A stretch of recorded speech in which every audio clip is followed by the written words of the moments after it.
Behind the Counter is brought to you by Audible.com, the internet's leading provider of audiobooks with more than 100,000 downloadable titles across all types of literature. For a free audiobook of your choosing, go to audiblepodcast.com/Andrew. And by Stitcher Radio. Listen on the go via the Stitcher mobile app. For more information, go to stitcher.com/GFQ.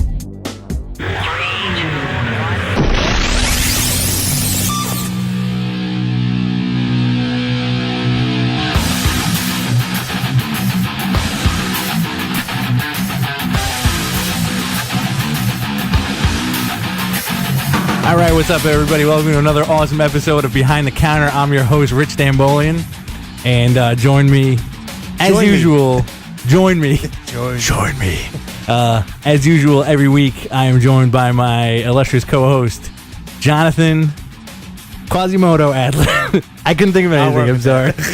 Are you okay with that? I'm okay with that. I do love the bells. But you know what? What's funny? Like, if you had like a hump, I'd feel really bad about it. I do have a hump. Thank you very much. Do you? No, you don't. Like the hump. I got a hump, but I like the hump. I'm the Quasimotro. The Quasimofo. Quasimetro. Can I do the intro again and call you the Quasimofo? Quasimofo. I like Quasimetro. It's like he got fixed up.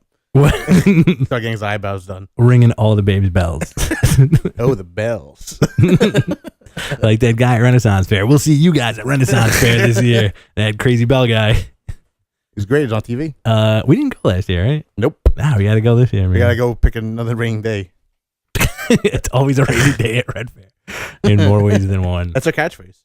Well, it's always a rainy day at Red Fair. It's happy, but a little sad. Oh, he smells like poop at the Red Fair. It does. It's those porta potties. They're everywhere.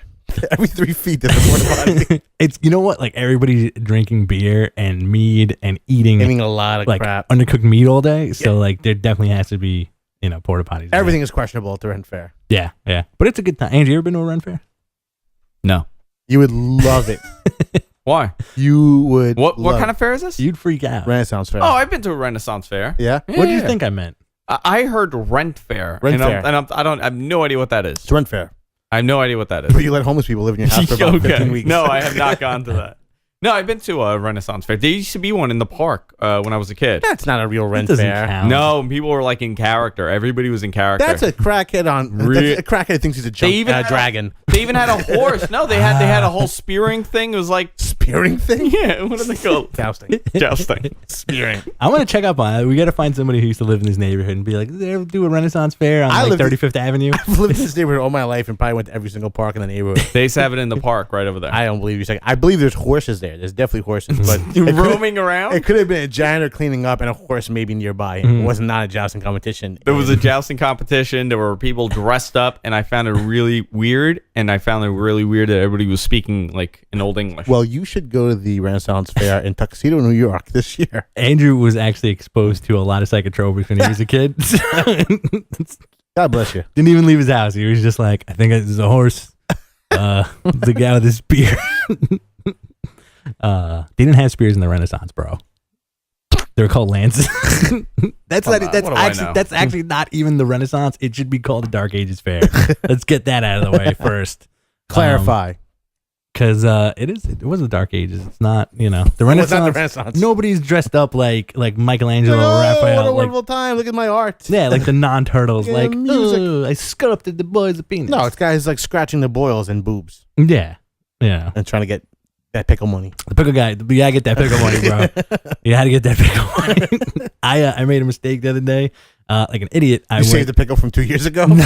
Funny. Shoot down. I went to Dallas Andros the other day, and I got like a thing of like the styrofoam with the cellophane wrapped of, which I don't know why I thought they were pickles. I'm like, oh, they're not in a jar this time. These are awesome. They're like pickle size. I just bought like a bunch of raw cucumbers, and like I go home, I ate them. Did it shock you? And did you bite into it right away and like, they're just totally not pickle. Expecting this pickle's raw. Yeah, expecting like a pickle, and I was just like, oh, I'm very dumb on so many levels because pickles come in a jar. They don't come wrapped in cellophane. What have you learned? Don't buy the cellophane pickles. Learn to read. I got into I'm in a feud with Alessandro's, the burger place on Bell. It's the same people. I know. It's the worst burger I've ever had in my life. Really? I ordered it on Sunday night. I got it for the whole family. It came on Monday morning. Okay, you know what? I would have been happy if it showed up on Monday. It was burnt. Everything was burnt. That's good. But So? the onion rings were not even cooked. That's it was not like good. literally batter. And I called the guy, the manager. I'm like, hi. I just want to let you know. I don't want a refund or anything. I don't even want to. I just want to tell. I don't even want the food. I ate the food because we were starving. But this has to be one of the worst burgers I've ever had in my entire life. And what'd you say? And he's like, what do you mean? I'm like, we ordered 4 medium rares. We got 4 extremely well done. Must have gotten my order. With nothing. Like there was no tomato, there was no lettuce, there was no cheese, nothing. Just a burnt burger on like 2 buns. So you gotta ask. You gotta ask for that though. I asked for like with everything. I asked for a bacon cheeseburger with everything. On all of them. They threw you out? No, I called him and he's like, so you don't want a burger? I'm like, no, I think this was awful. You want another burger? I want nothing from you because my expectation of how you're going to prepare this is just below anything. They sent me over like 2 dinners. And then they called you a communist and threw you out. No, and it was perfect. And I called him. I'm like, these were good. He's like, I'm so sorry. We got some new kid grilling and he's an idiot and we're going to fire him. Oh, that's cool. Wow. All Good to right. hear that That's about not bad. employees Yeah, there. so he made up. Up next on Burger Talk. Fired. Firing kids on Bell Boulevard. Why don't you live 2 minutes from Jackson Hole? They have a great cheeseburger. No, they don't. I love their cheeseburger. No. I It's a wet burger. No. Yeah, you bite into that thing, it's just like Where? from Jackson Hole. It's so. It's just like it I like- drips like. I'll defend I like their the, chicken. The Jackson I like Hole. their chicken. The chicken is good. You introduced me to their chicken. Somebody actually agreed with Chicken. you, Andrew, that but they that place Place needs is burned down. agreed they suck. That place needs to burn down. We're working on that, bro. That's the next show. Fire Talk. Burn hour. So notice. welcome to your what we got? Show about stuff. Welcome to your weekly show about comics, pop culture, nerd culture, Hamburgers. the culture club, burger culture, foodie burger culture. Oh man, we should do a show about burger culture. That would be awesome. Yeah. Burger Culture USA, Burger Town USA. Population too many. So what's going on, sir?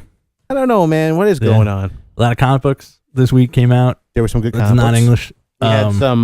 We had some news, some very small news. What's going on? Right before I came on here, I was having a meal, and then I was reading my news feeds, and apparently, Avengers 2, they've cast a Walking Dead, a Scarlet Witch, and a Quicksilver, Yes, and now Fox is doing the exact same thing for their X-Men film, is they're throwing in a Quicksilver. So there's a race to the gates now get they're actually gonna win. I mean, X-Men's gonna win because they'll have the movie out before Avengers 2 to get a better Quicksilver. to get a Quicksilver. So both movies are going to have a Quicksilver. A Quicksilver. That's really weird. Weird, right? Yeah. I mean, like, I feel like the character in the comics is not really a kid-friendly character. It's not marketable to kids, but kids like dudes who go fast. So I feel like in Avengers movie and like, I feel like they're just going to be 2 completely different Quicksilvers. Well, I don't even think they're gonna try and. Why, you think they're actually trying to say like, all right, this is like the origin story of Quicksilver, and this is like veteran Quicksilver and Avengers? No, like I think they're gonna go like they're gonna throw in some scripting and like little kind of nods to each other, like asides. And saying, maybe like, I should join a big giant super team with a green guy later on. No, not even that. Just like really nasty asides because it's they're 2 rival I'm companies. not gonna go join that super team with the green guy. Like you'll see, the gay. You'll see the Avengers one going like, well, you know what they say, I'm Quicksilver, and I'm the only Quicksilver around here because I'm Quicksilver. And have like the X-Men guy, like, I run faster than every other Quicksilver because I'm the only Quicksilver you've seen in an X-Men movie. Like that. Like something. I can see like Bryan that. Singer doing that very quickly, and then Whedon doing a much better retort. They should 2 do. years later. They should do a like Avengers should have brown costume Wolverine and not be Hugh Jackman. Yes. Who would you cast as a Wolverine if you had to? I'll always have my only one choice. It's Glenn Danzig. Yeah, always. He's like 100 years old now. Doesn't matter. So is Wolverine. Good point. But He's a rough looking Wolverine. He's like my Derek Robertson Wolverine at this point. no, you know what it is? You're thinking of Mother Video, Yeah. Glenn Danzig, where he's like kind of jacked and he's like running with the wolf. Yeah. I know. I've seen it recently. He looks like a saggy skeleton now. He's just like his face. He looks like is a ghost coming out off. in the water. His face is Like a coming wet off ghost. his face. Yeah. The funny thing about that is, he's like, I think he's close to 60. I believe that. He was older when he was old when he was young. Yeah, he was old when he was young. But Doyle, the guitarist from the Misfits, is like in his early 40s, and that dude is jacked up. Yeah, because he was in the Misfits when he was like 17, 18 years old. Well, you can't be in the Misfits if you're not jacked. That's why Danzig left. He's like, you know what? This is boring. Generally, he's not jacked anymore. What are you talking about? I only have one image of the Misfits and Danzig in my head. I want to maintain that for the rest of my life. Yeah, you should Google it, man. I want to ruin it, man. That will not be your Wolverine after you look at it. No, he'll always be my Wolverine in my heart. I don't know. I feel like I would want. There's really nobody like super ugly anymore in Hollywood. No, and I'd want like a gross Wolverine. Gene Snitsky. Yeah, too big. It's too tall. Yeah. Jackman's like 6 feet tall, but you know. Yeah, they've written out the small thing with him. Fast Dave's is Tom Cruise. You know what? Like maybe it'd be a gross Wolverine. Smooth looking Wolverine. Hey. Robert Downey Jr. leave that franchise. And Jackman's gonna hold on to that until he's dead. Yeah. That's just like a cash cow. Like no matter how terrible the movie's gonna be, he's gonna make a lot of money off of Wolverine. Well, I mean, like he also owes it to that's his breakout role. But you could tell that he has a firm grasp on that. Like this week, there was a big rumor going around that it was a bad rumor because one article was speculating the idea that Spider-Man could be go back to Marvel. Sony maybe selling it back. And then the actual article itself said maybe it happens, and now they're saying like, oh, it's fact, like they're going to go over it. And so Sony actually came forward and said it's impossible. We are holding on to Spider-Man until we're dead and cold. Until everybody in this office is dead. Yeah. I mean, they have a successful franchise at this point. Why would they sell it over? Yeah, absolutely. Fantastic Four is not doing well for Fox. Yeah. And neither are like the other Marvel stuff that got re-released. Like X-Men's the only one. That's the only holdover. Yeah. But like, I feel like X-Men, it would wear thin if this movie isn't good. I'm sure you're gonna get another X-Men movie, and it'll probably do okay in the theater. But I feel like you should craft something like excellent. Like Avengers kind of set the bar for a team movie and a superhero movie. Oh yeah. And all like Captain America, Thor, all those movies were great. And I really enjoyed Amazing Spider-Man, but I don't think it was as good. It's not in the same category as those. No, movies, not yet. Yeah, not yet. But I think that's just because it's an origin story. Right. Like if it was, I think where we're at in the second or third movie, I think it can be that type of caliber. But Avengers is special because it's a team movie. You have that much going on with it. It's bright. It was beautifully. It was like well directed. I watched it again the other day, and I was like, you know what? Like I love this freaking awesome movie. It kind of brings out the kid in you a little bit, And you have like the Batman flicks, which are amazing, and the upcoming Superman flick, which I hope is like a good. New trailer is awesome. Yeah, I didn't catch it yet. New trailers that's awesome, and so is the Wolverine trailer. Yeah, I don't think I saw the Wolverine trailer yet. It's just more of what you. I don't want to get like misled again and then go. It's our job to get misled. But at this point, you would think a studio would say like, you know what, these are really well crafted movies. Let's make a really well crafted X-Men movie. Because when you think about it, X-Men 2 was probably the best one. 1 doesn't hold up. 3 is god awful. Second just was full of Wolverine cool action, stuff like that. Yeah. It was the right type of, moment for that movie. It's still, I think it doesn't hold up as well as, anything of that era. Nothing is really kind of, held over from that. But the problem with it is like we're thinking in terms of quality. Fox is purely looking at Bryan Singer and saying this guy made us millions of dollars. Yeah. For whatever reason, we still don't know really why because he was the only one doing it. They still feel that that's the way to go aside that's from the formula. Quality. Because X-Men First Class was a quality movie. Oh, yeah. That was really like a great way of telling an X-Men story. They're going to go in the opposite direction with this. And I don't think they're ever going to... I think this movie's going to make a lot of money but be a pure piece of garbage. Just like a box office. Like a blockbuster. I hope it's awful. Really? I hope you don't hope it's like oh, this is going to be a fantastic X-Men movie. We're going to finally get like some cool X-Men stuff. Because we get cool X-Men stuff here and there, but because the universe is so jumbled in the movies that it doesn't stick with any of the canon. And I feel like it's not something where you can say like, all right, that makes sense. This is cool. It's just stuff that's coming out of nowhere that, because in all the X-Men movies, you have a lot of stuff that's just thrown in there. Like I like Ian McKellen as Magneto, but I don't like the fact that he's so old. Yeah, no, I like that too. I dislike that completely. I love the actor. Same thing with Patrick Stewart. I think he's great. He's a great actor. He's definitely the first person I think of when I think Professor X. But both of them need to be a lot younger, especially in the world that they're building out First Class. It doesn't make any sense that they're that old, and then when the movies come out at late 90s, early 2000s, doesn't make any sense. Yeah, but it's more chaotic, and I want it to fail because I really want them to sell that property. I really just want them to get away from it. I don't want it to do well because I don't want that to be the uniform for the way they do X-Men movies. I don't want that silver crap and like that very lifeless, stuff they did before. Well, I mean, I think that was like the juxtaposition of having that first X-Men movie and then having the Morrison run on X-Men where everybody had the cool, sleek black costumes. That was worked because of Morrison. Right. It worked, and it kind of made you forget the fact that they're not wearing really cool costumes, X-Men 2, kind of the same thing. More people were in street clothes. X-Men 3, it was just whatever. More, it was like whatever. Just put a t-shirt on. Yeah. But with this one, I don't think we're going to get costumes either, but if Avengers could do it believably, why not the X-Men? Because you want to see some dynamic, cool stuff. Hey, you've got great costumes out of all these dudes. And they're almost every single X-Men costume, aside from like Wolverine street clothes, is pretty much like street ready.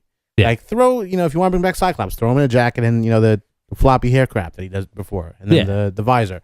Rogue is, someone that looks, regular street clothes. Put in a green jumpsuit. Yeah, exactly. Like a green with the leather jacket. But you also have some really cool costumes. Yeah. Like that's why I think the First Class works so well because they made believable. They're a bright yellow and they totally looked awesome. Yeah, it was the classic for the most part. The classic X-Men costume. And they explain them as like flight suits. Right. So and, look great. And like Banshee looked fantastic. I was just gonna say you had like your cool Banshee moment jumping out of the plane. Now I'm like as a fan, and it's such a minor thing at this point, which you're kind of cemented with the knowledge that it'll never happen. Like I still want to see Jackman in a full on Wolverine costume. Hell yeah! Just pull the mask on, light a cigar, and be like, who am I? I walk away from the mic. I would love to see that. I think you look fantastic in a brown costume. The John Cassidy costume, where it was kind of like the tweak of the yellow when he had like I like that costume. That was a good costume. The claw marks on the side and everything. I really dug that costume. I think that would look phenomenal, and you can pull it off. You can have him not look ridiculous at this point in Hollywood movie making. If you can have an awesome, like Iron Man looking friggin' awesome in 4 movies. Yeah. And another 5th one possibly, and like even Captain America. Captain America was the hardest one to really make believable.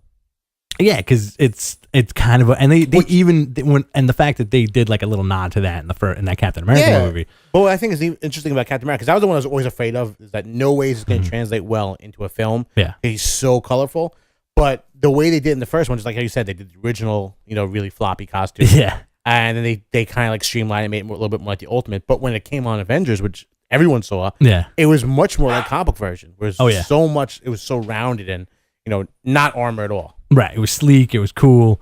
There was a lot of stuff you could do with it. Even like the Thor stuff is just like it's because you're believing it already. Yeah. Because the character's a god. He can wear whatever the hell he wants. And the red cape looks awesome. And I think you have that problem with the Justice League movie too, where they looked.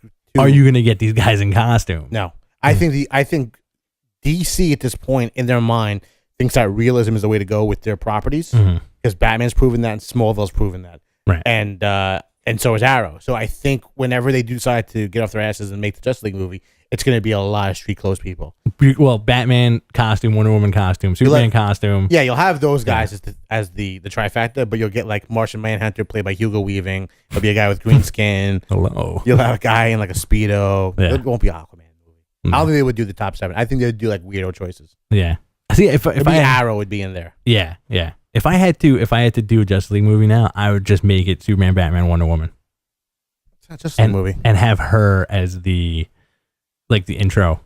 Yeah. Her she's the catalyst for the story. Oh, you do all 3 movies first? No, I would just have them 3 as like have more than that. Or intro or do a World's Finest movie first and then cuz like that's I would love to see a Superman Batman movie.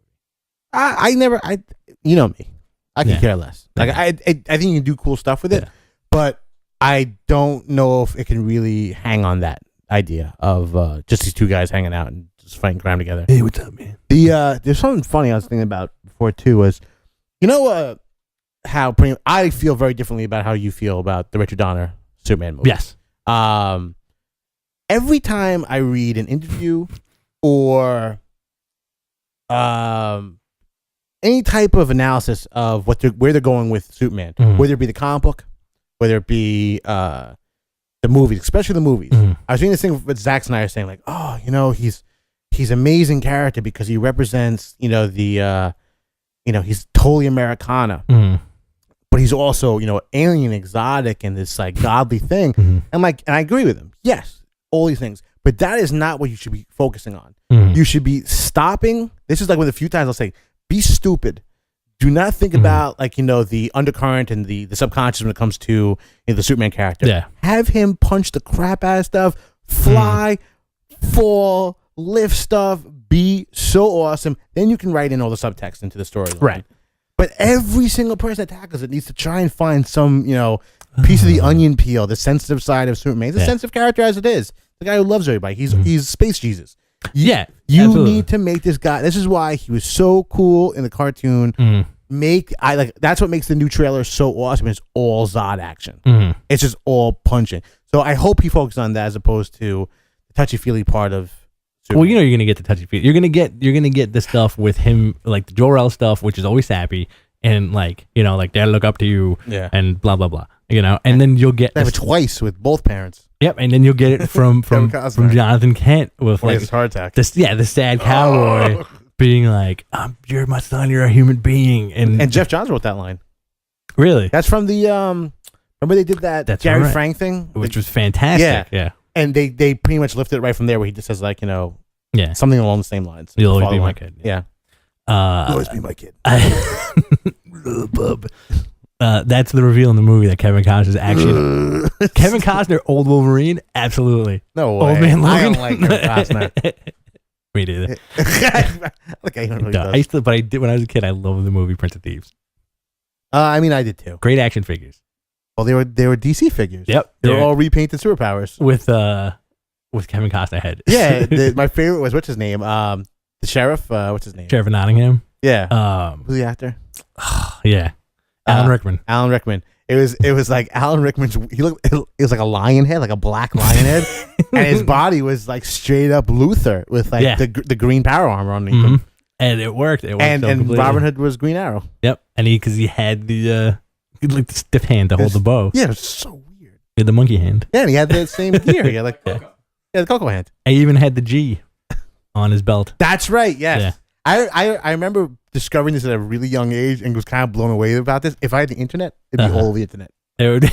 So he had the silver G on his belt, which was like strange. I always thought that was strange too because it made zero sense. Like his, the figures made no sense. I had like 3 or 4 of them. I had a bunch of them. I know I had the 2 main guys, and I think I had Morgan Freeman and a few others. Speaking of Morgan Freeman, I was watching an interview with him and Michael Caine today. They did for this new Hocus Pocus movie that's coming out. Right, yeah, it's kind of weird. And Eric, what's his name? Like Ruffalo's in it. Ton of people in the movie. Zuckerberg. Yeah, Mark Zuckerberg. It's like 1,000 people in that movie. Yeah. So it's the 2 of them getting an interview, and Michael Caine's going on about some shit, and Morgan Freeman completely falls asleep. Really? He's like, Was it like a bit, or was he just like he straight up old man fell asleep? God can't fall asleep. He was he's a rest 7th day. He really like looks like he's been doing like a press junket all day long. It's just like they were supposed to hand him coffee and he didn't get his coffee, and he just completely grandpa now. Somebody give Morgan Freeman a coffee. Don't worry, wake him up.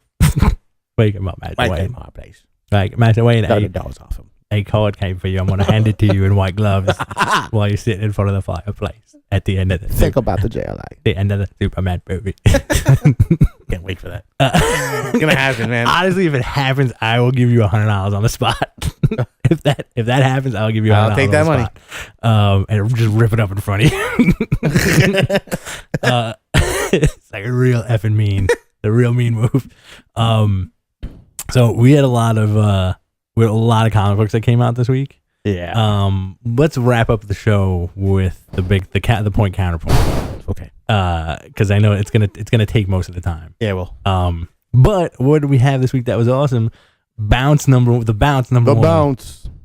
Joe Casey. Very good. Very good. And also, like, this is a second excellent book. Like, Sex is the first awesome book.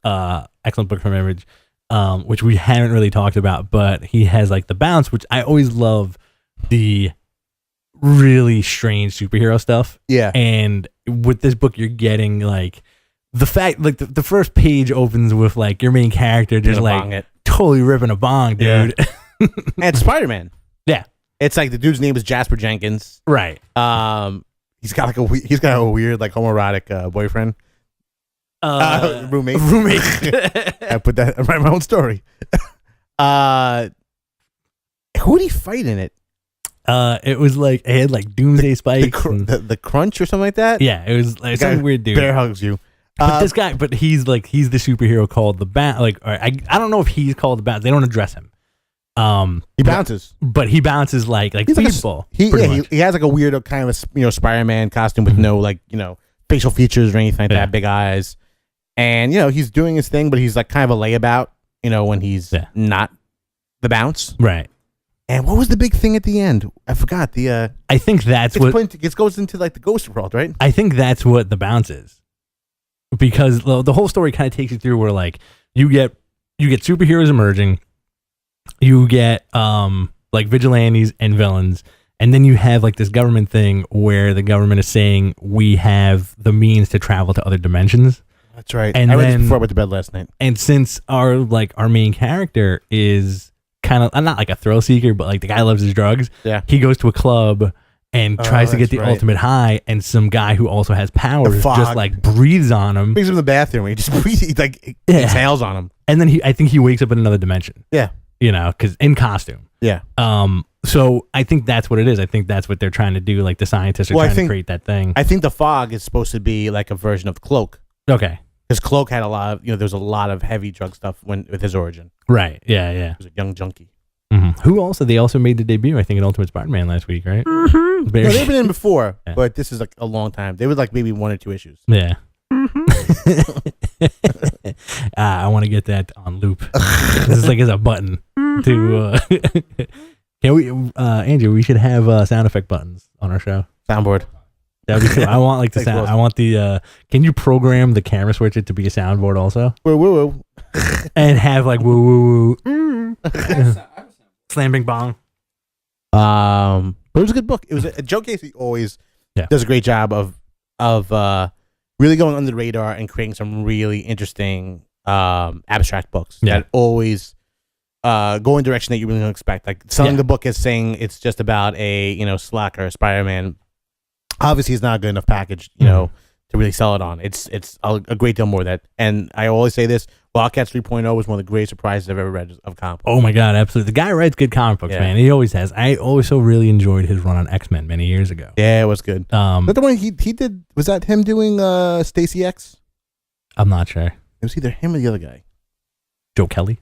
No, because they were both working on X-Men books at the same time. Yeah, I think it was Joe Casey. But the guy writes good comics, and I would suggest just to pick up the Bounce #1 to everybody. Talk to me. You said he was weird when we were talking with Bobby. Why'd you say he was weird?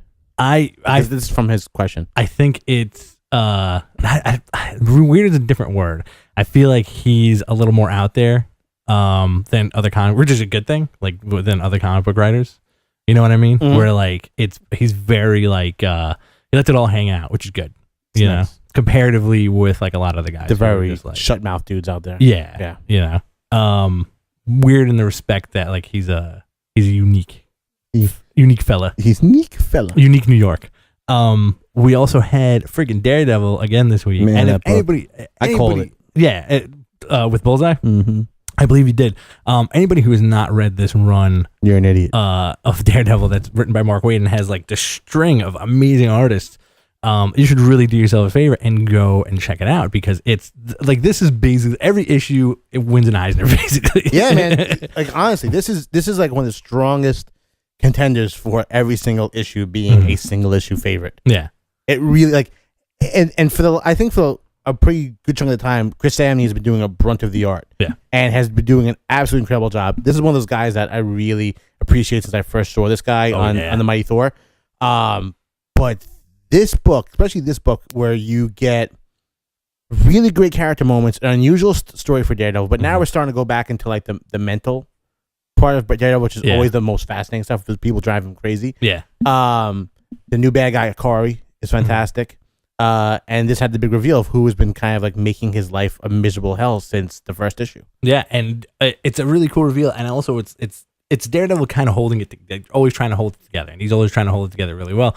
And the one thing that has him like up a wall in this whole story arc is that he's fighting this guy Akari, who has his entire power set, his move set. The guy's like a ninja basically, except he can see, which kind of gives him like a little bit of a one up over like the blind guy.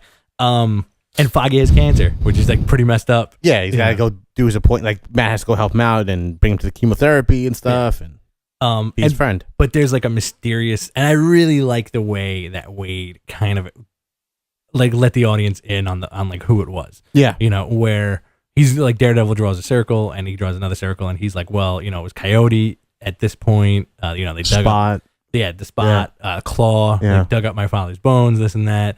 And he comes to the realization that Bullseye's not dead. Yeah. And because at the end of was it Shadowland? Yep. He murdered like the villainous Matt Murdock murders Bullseye, or so he thought. Yeah, possessed it. Daredevil. But he's in like a hyperbaric chamber basically. Yeah. He's being kept alive, like an iron lung, where he's basically.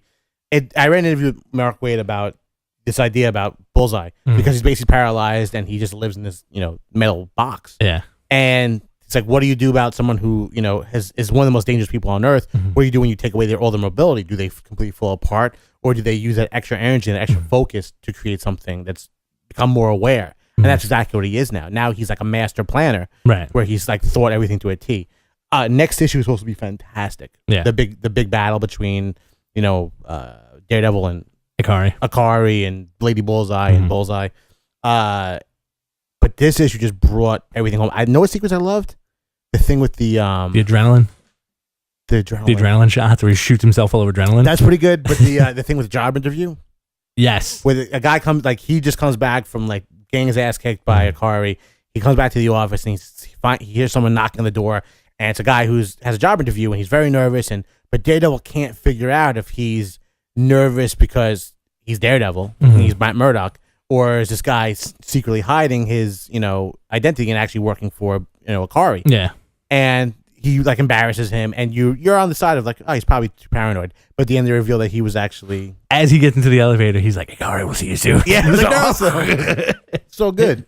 Yeah, it was really good execution. It's really good. So like even the supplement on this issue was excellent, where Foggy's in the cancer ward with the little kids, and they create a comic book about Iron Man destroying that was cancer. Really good, right? And then Iron Man shows up and he's like, "Hey kids," and they're like, and Foggy's like, he can't really do this because in the Marvel universe, that the only thing that is on like in real life. AIDS and cancer are like incurable in the Marvel universe. Everything else though is fair game. Reed Richards could build a portal to meet thousands of themselves, but cure for cancer out of the cards. Not happening unless grow back limbs. Never mind. Yeah, Captain Marvel. I Nope. was thinking of something else. Did not get cure cancer. That guy got no. Serious cancer. But it was a good supplement. It was like a nice kind of like more people should have cancer in Marvel, huh? Yeah, not something radioactive and nuclear like almost every single issue. I think it's a cancer scare with Foggy. I think it's part of the plan. I think it's like a Bullseye part of the plan. Yeah, they dosed him with something that makes it look like he has cancer. Yeah, he's got cancer because you're gonna kill the guy twice. You already killed him. Yeah, that's right. They did kill him in Brubaker's Run, right?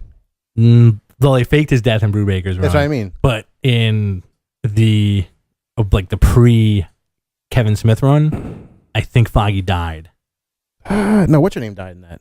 Karen Page. I think he was dead already at that point in the Kevin Smith stuff. He was gone for a long period of time. Yeah, whatever. But he was already killed. Like they're gonna kill him 3 times over. But they kill her. You need Foggy Nelson in that book too. Hey, well, there's no supporting cast without him. Right. I think you definitely need him. But they could stretch this out forever. But like that little. He got cancer. Doesn't mean he has to die in the next issue. That's true. They did drag out the Captain Marvel stuff for years. Yeah, not really. Not really. It was a graphic novel. That was it. I know. But you had like that cool like story of like the kids drawing the comic book about like Iron Man and the Hulk smashing cancer. Good sentimental stuff. Really sentimental stuff, and the doctor saying like, "Hey, maybe you can learn something." And he imagines Daredevil like punching out. Like, oh yeah, my best friend's gonna do it. What about Daredevil? Well, when he goes like, "Oh, how about we have Daredevil?" He's like, "No, Hulk." No. Much better. But every issue is so phenomenal. Solid book. Yeah. Really, really one of the best books on the stand. And this is some of the best stuff Wade's ever done, I think. I think so. Yeah. He always impresses me. When he doesn't work regularly, I always kind of forget how incredible he is. Yeah. But this is definitely a book that I really. This is the type of book that I really wouldn't expect Wade to write. I agree completely because I always He's great at superhero stuff. Yeah. But this is really like multi-layered, really powerful stuff. Very, just like I would say, like every issue could be an Eisner winner. Mm-hmm. There's so much work and effort and heart and soul put into every issue of that book. Yeah, absolutely. It doesn't hurt that you have an incredible art team behind you. For the most phenomenal art team in comics. I think so. What else came out this? We had the 2 Avengers books. We had Uncanny Avengers, which was the Age of Ultron tie-in. I really like the issue because it kind of makes you think. Like, all right, I'll put it to you this way: because the guy High Evolutionary shows up in Avengers number 12, but Kang and High Evolutionary, I always kind of like the same sort of purple. The purple dudes. Like they're both scientists and like I love High Evolutionary, but with Kang, you kind of get a sense of like he's a monster.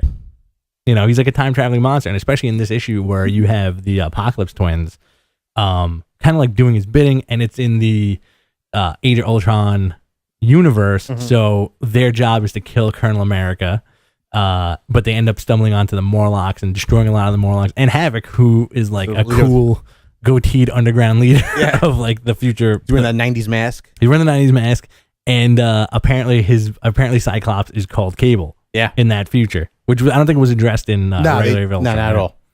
It was good. It was a good issue. Yeah. I mean, I liked it. The thing about the Apocalypse twins, I really like them. They've only been around for so long, and this I read an interview, and this is the most depth we're going to see them in for most of this run. But the Japanese thing with kind of like pisses me off a little bit because I think you could have done so much cool stuff, but you're limited by making them both look like samurais and geishas. Yeah. But they do look cool. I love seeing Kang. Like I love like Kang the Conqueror being Kang the Conqueror and like him being a total dick. I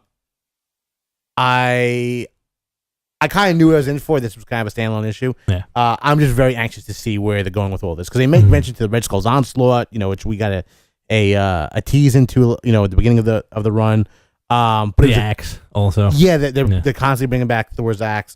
But I'm so invested in this overall Apocalypse storyline that's been running since the beginning of Uncanny. Yeah, it's a really interesting book, and this issue really, I feel like even though it was like a departure from the regular story, it still kept the momentum up, and it kind of made you interested more in the Age of Ultron world, as opposed to reading like a bunch of tie-ins. Well, yeah, you're seeing a little. I think that's the beauty of it is that it did supply a good amount of content for somebody who's been reading this issue and don't just feel this is like an add-on to a story that didn't have anything to do with this, and it's also good on adding a little bit more depth to the Age of Ultron universe. And you also get you get like certain facts in this issue. Like Scarlet Witch being married to Colonel America. Right. Yeah. And Thor's dead. Yeah. After Odin seceded. Which, you didn't even know that either. That Odin seceded Earth to Morgan Le Fay. Yeah. Really interesting stuff. And it's kind of like, it's kind of like that meaty sort of like, what if we did this kind of thing? Yeah. Everyone loves doing a what if. Yeah. And you think that's what this is like? You think the Age of Ultron is just like one big awesome what if? Yeah, that's gonna have major repercussions for Wolverine. Yeah. Well, I feel like at this point, like you're kind of getting it fleshed out a little more in like the side issues where it's very calculated as like if Wolverine did this, then this wouldn't have happened, and then this wouldn't have happened, and then like all this stuff. Well, Bendis a little while ago he made a list of since Pym has died, all the different things in history that would have been changed and how awful our universe would be. Yeah. Because he's always the go-to guy. It's if not Tony, then it's him. Mm-hmm. And through most of the 70s and 80s, it was always Pym. Very underrated. Yeah. Very underrated. I feel like my favorite iteration is Avengers Academy Pym. That's my favorite, yeah, by far. I mean, I'm a big fan of dogs going complete nuts, but is your dog all right? I think your dog just found the recycling. I think he's about to speak. Save me. Save me. Good book, solid book. The other Avengers book I really enjoyed too. I really enjoyed it too. I love the way Hickman writes Thor. I love the way he writes Hyperion. Yeah, I love the dynamic between these two. It's such a weird dynamic because you get he writes Thor as like the jovial, like let's fight and drink. Yeah. And it's so much depth. Which is the way he should always be written. Right. And the depth that he gave Hyperion on this issue was fantastic. Well, this is a dude who is like more not so much Superman, but he's more like Supreme. Right. Where he is like the God figure. This guy can see the future, the past, everything, at the same time. Yeah, see the molecules. He sees it, the death of his planet over and over again. Mm-hmm. He sees the death of Earth over and over again. He's very caring. Yeah. He wants the best for everyone. He is like the ultimate Superman. He's everything the Century should have been. Right. Yeah. And like with the dynamic between Thor and him, you'd have like two gods talking to each other, and also in this issue, Captain Universe. Mm-hmm. Yeah, which is like really cool, and like I like the dynamics they create in this book. The great dynamics in this book, and you have like it's like a new race of like children appeared, like zebra tiger men. Yeah, the zebra tiger kids who never get tired and never go to sleep and age very rapidly. Don't eat, don't drink, don't smoke. Yep. Don't drive cars. Don't go to bed. Hills. Really, really interesting stuff where like Tony goes to Thor and says like, look, they're basically like you. So we need somebody like you to kind of tell him, and like, so he's like, Hyperion, let's do this. And I like Thor's approach to teaching, where he's like, he tells him stories about Asgard, and then he throws a boulder. He throws a rock on top of a mountain and says, "Whoever gets this is worthy." I feel like, which is a bit like, of course he's not going to know how to raise a kid. He's freaking Thor. No kids in his life. And then you have jerk off. Spider-Man? Superior Spider-Man, like choking one of the kids out, saying like, "Don't trust anybody, buddy. I'm Doc Ock." I'm really Doc Ock. Speaking of which, did you read Spidey this week? I did. It was really good. That's some solid stuff, man. Yeah, I really, really enjoyed Superior Spider-Man of this week. Goblin King. The Goblin King stuff was really cool. It's so frustrating with. I just want the reveal to happen so bad with Mary Jane. For them to know that he's Otto. Yeah. I really hope the storyline goes into, because he's so on top of his shit right now that I really want him to, like, they've done so many Spider-Man on the Run storylines, and like at the lowest, I want to see that happen to Otto. Yeah. So then he learns what the hell Peter Parker's been through.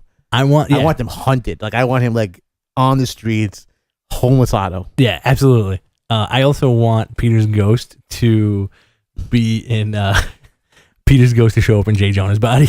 Oh, that'd be great. Wouldn't that be awesome? That's so weird. It's so weird that JJ is his stepbrother. Yeah. So weird. Yeah. I like the whole dynamic of this. I don't know why fans bitch and moan about it, but you have like Otto sitting at the dinner table with Aunt May. Hitting on her, kind of. Loves Aunt May. Really awkwardly darling sweet to woman.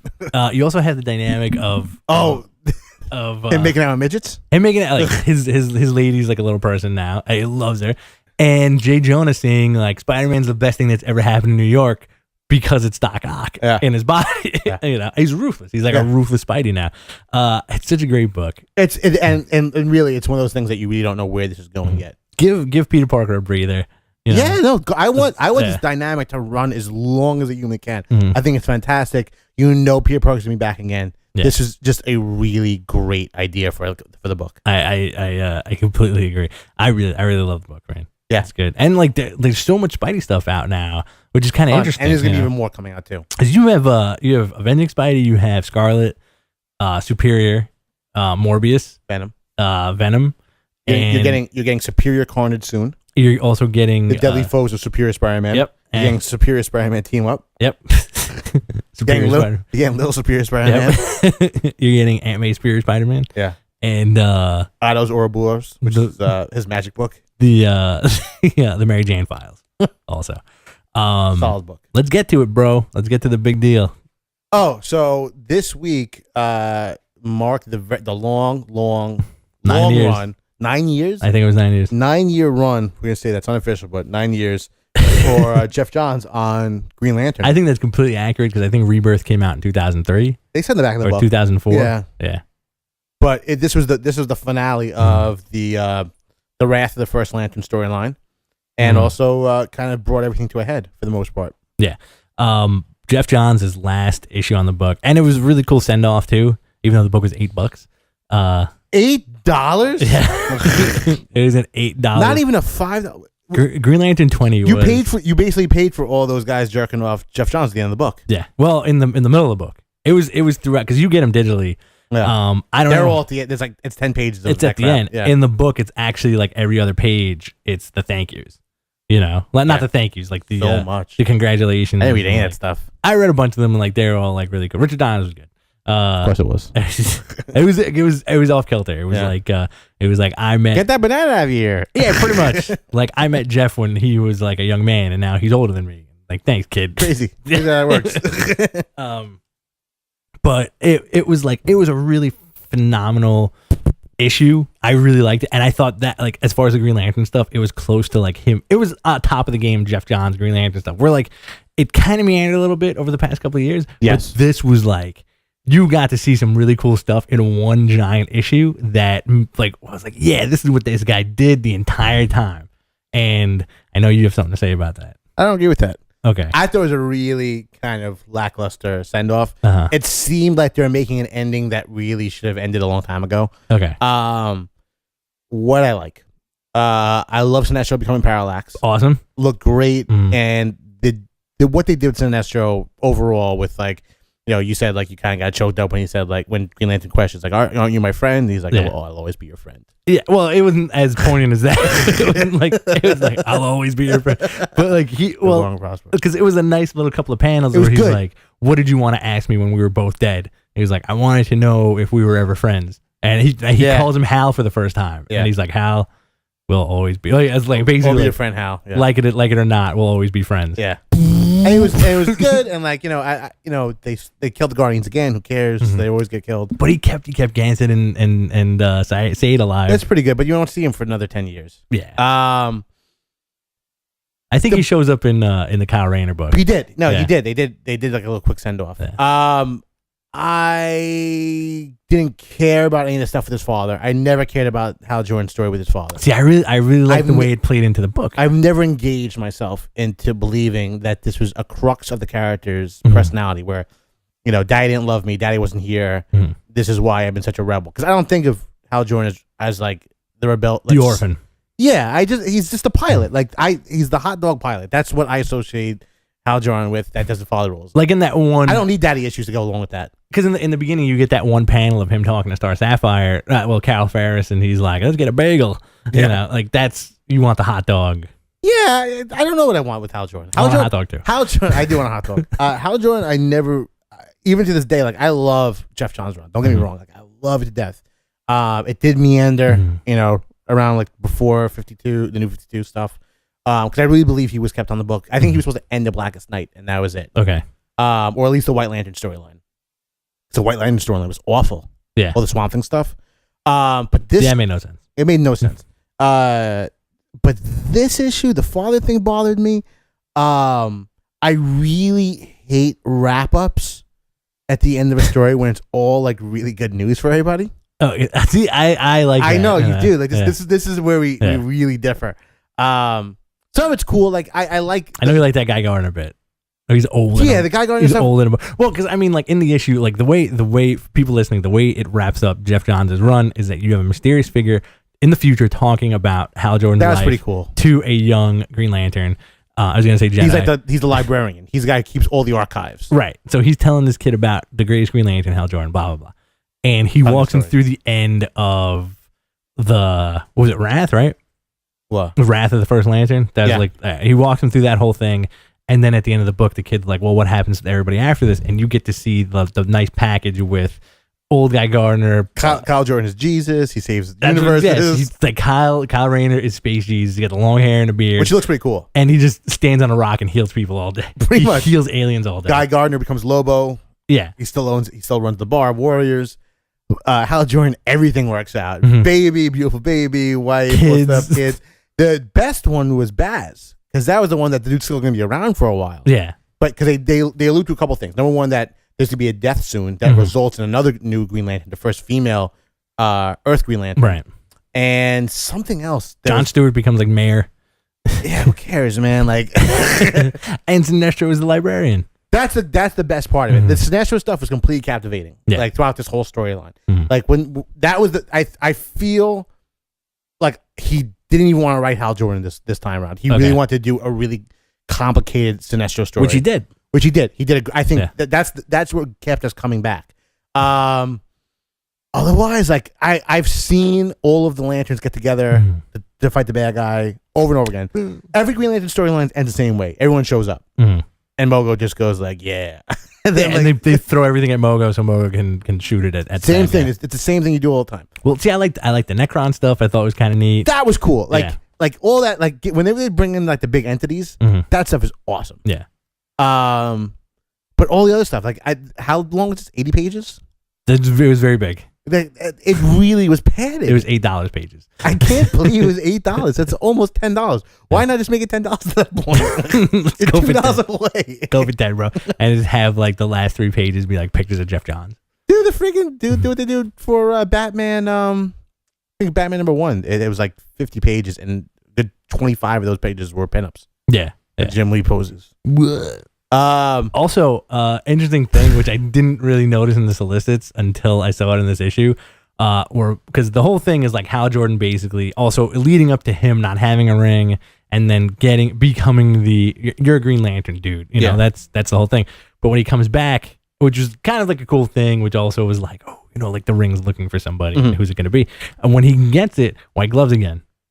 Yeah. That's pretty good. I didn't even notice that Comes either. back with the white gloves and a non-segmented armor, but then when you see him later on, white gloves, new design, segmented armor. I didn't notice. Kind of interesting. I gotta look back at that.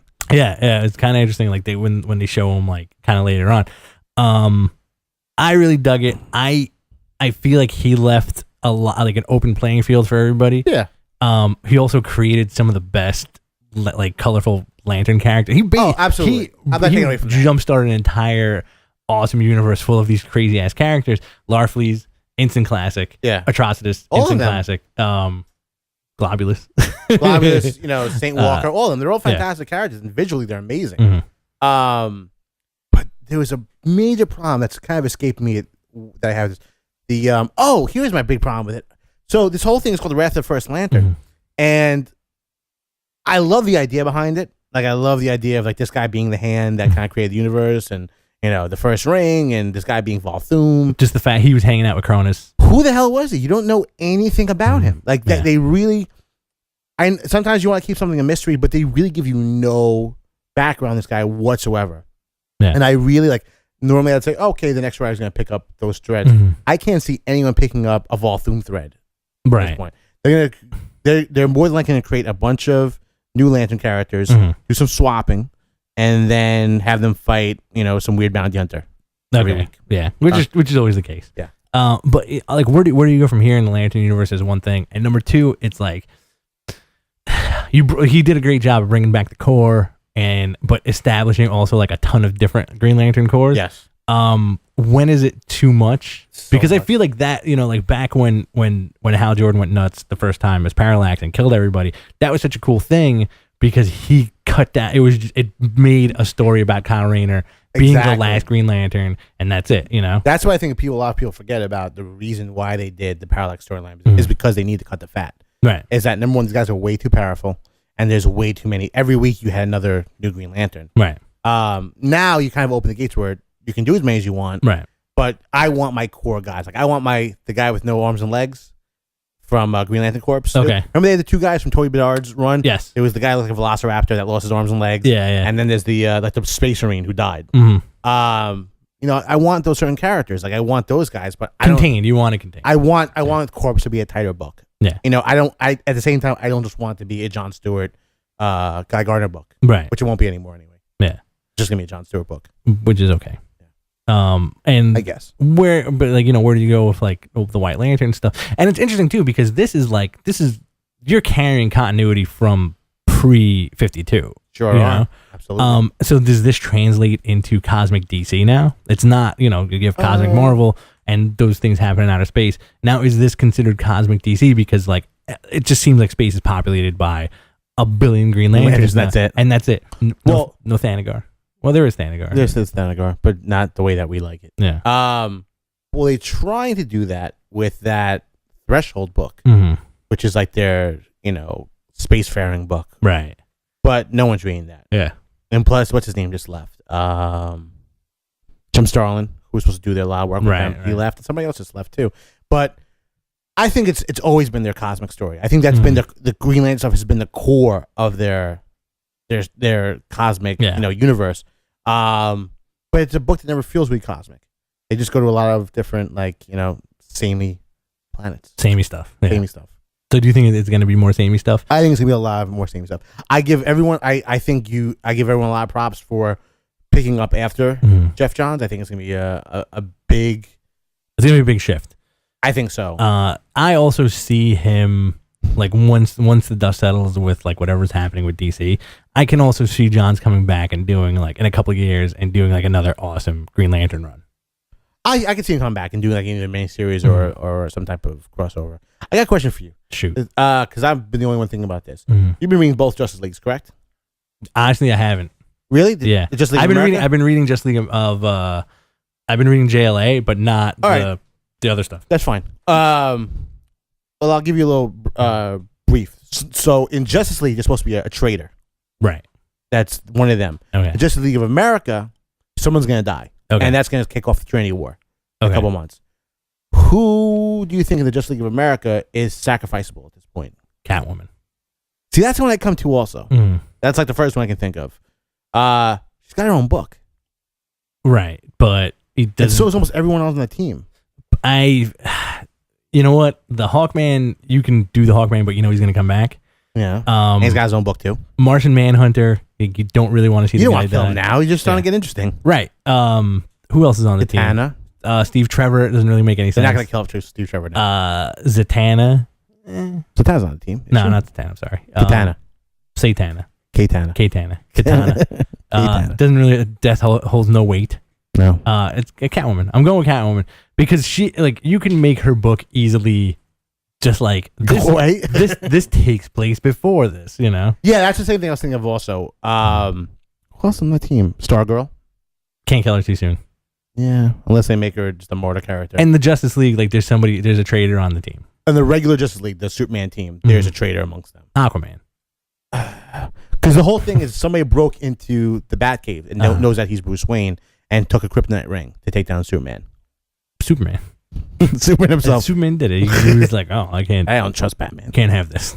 So someone on that team is a traitor, and that's going to be a big part of the Trinity War. That's kind of like Yeah. where they're, which is actually one of the first time I'm actually kind of interested because they're actually creating some type of. I think it's going to be Wonder Woman Yeah. because like they're doing this whole thing. It's With, a dude. It's a dude. Yeah. Yeah. It's a guy like in a black costume that broke in that has like stupid moves. They show it in like a silhouette. He wore like the like the operative in Aquaman's comic. Yeah. Green goggles, black bodysuit, just that. Steve Trevor on Wonder Woman's behalf got the ring That'd be good. because she loves Superman. Yeah, well, they did say the breakup between them is not going to be pretty at all. Yeah, so she's going to use the kryptonite ring on him, blast his balls off. Blast your balls. Your balls are going to get blasted. Yeah, I mean, I don't really keep up. You should. I should. I know I should. To be honest, the last couple of issues of Justice League have been pretty decent because they've been doing more stuff with. Is that Aquaman war still going on? No, it's over. Thank God. After that, they hired all the new guys, so it's like the new Adam. This whole issue was with Gene Hodge drawing it. Okay. With the Adam, Elemental Girl, Mhm. and Firestorm. So it's all like the B-level characters Yeah, they're focusing on, which is a favorite of mine. I know. That's cool. But it's good. It's not too bad. I have like a big stack at home of stuff that just like I gotta read. I'm like slowly catching up on some like I screwed. This ever happened to you where like you kind of screw up your piles and you read like all the time. ahead of what you're supposed to? Yeah. And I'm like, oh man, I found like a bunch of books that I should have read last month, and I was like, why? What happened? You know. But oddly enough, all the stuff that I read after that were like pretty self-contained stories. Yeah, I've done that so many times where I've missed a comic because all my stuff was digitally. Yeah. So sometimes I'll stack up. So I'll, like Green Arrow, I did that. I think I skipped an entire 2 issues of the new run. Yeah, I just like caught up with like Swamp Thing now.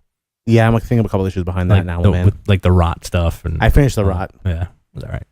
Pretty good. Yeah. I don't know if it's gonna go down in history as a great run, but like, it was a good run. It was a good run. I'm behind on Talon too. I stopped it. We gotta get back on board and talk about stuff that we're ahead on. Like we read 2 issues ahead of Batman. Oh, yeah, we're also from the future. That's what we gotta do. All right. It looks like that's our time. Anything else you want to add? Boy, is it hot. Yeah, it's pretty hot in here. All right, guys. This has been another episode of Behind the Counter. Thank you for sticking around. We'll see you soon. Have mercy.